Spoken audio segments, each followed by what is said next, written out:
une femme se promenait tranquillement dans la rue lorsqu'elle a remarqué un objet de famille épinglé sur le manteau d'une autre femme.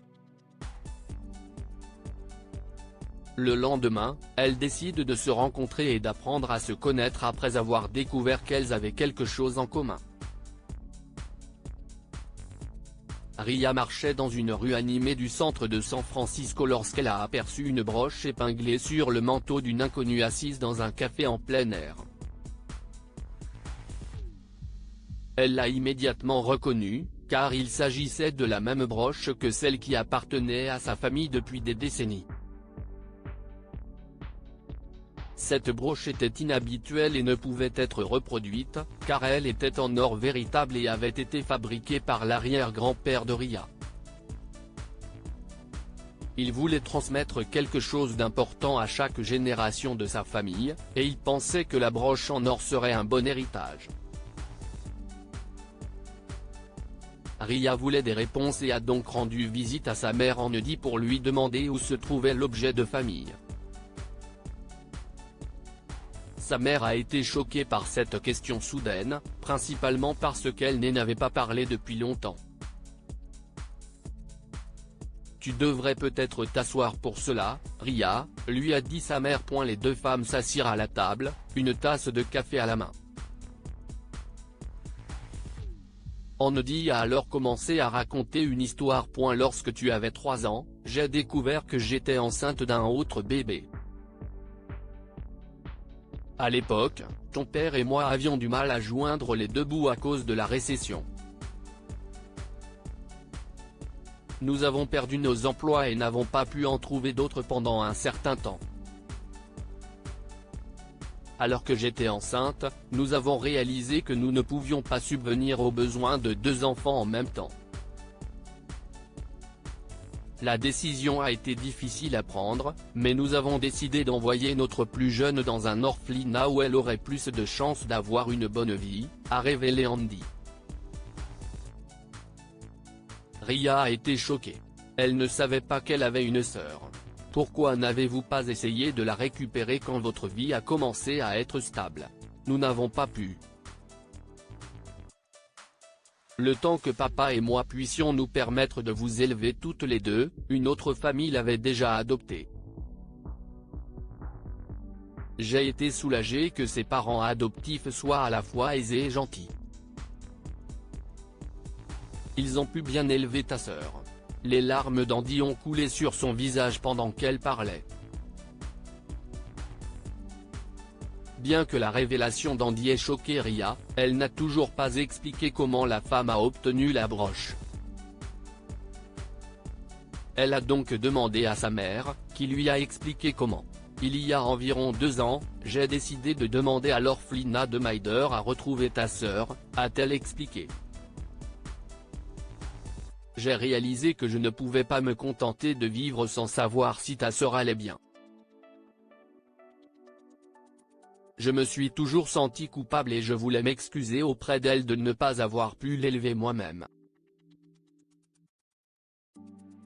L'orphelinat l'a contactée et elle a accepté de me rencontrer. Si est une femme charmante, Ria.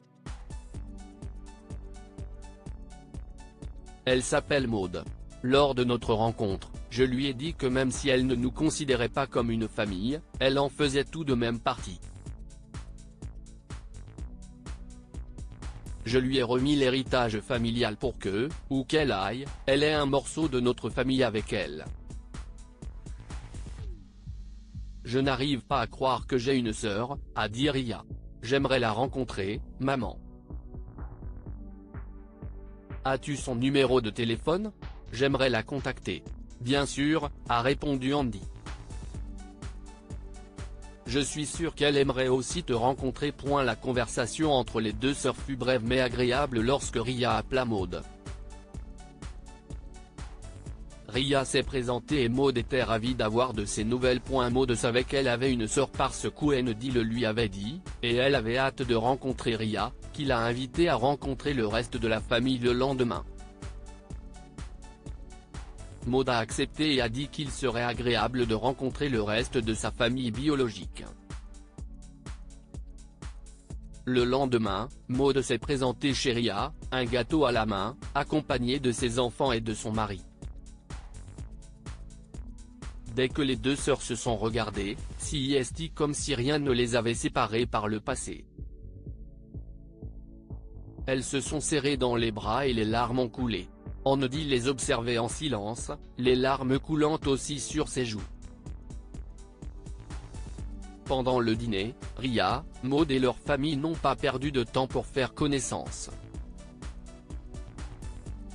Elles ont raconté leur vie, rattrapant ainsi le temps perdu. Elles ont fait des projets pour l'avenir comme si elles s'étaient toujours connues. À la fin de la soirée, Ria et Maud étaient déjà de bonnes amies, et elles se sont promis de se retrouver au moins 2 fois par mois pour compenser les moments qu'elles n'ont pas pu passer ensemble. Que pouvons-nous apprendre de cette histoire? Même les rencontres fortuites peuvent être à l'origine de nouveaux départs. Un jour, alors qu'elle se promenait simplement sur la route, Ria a remarqué l'objet de sa famille sur le manteau d'une autre femme. Grâce à cette rencontre fortuite, elle a soudain découvert qu'elle avait une sœur, ce qui a donné naissance à une belle relation entre elle et le reste de sa famille. Il n'est jamais trop tard pour tout recommencer. La mère de Ria, Andy, a dû se séparer de sa fille cadette à cause de la pauvreté.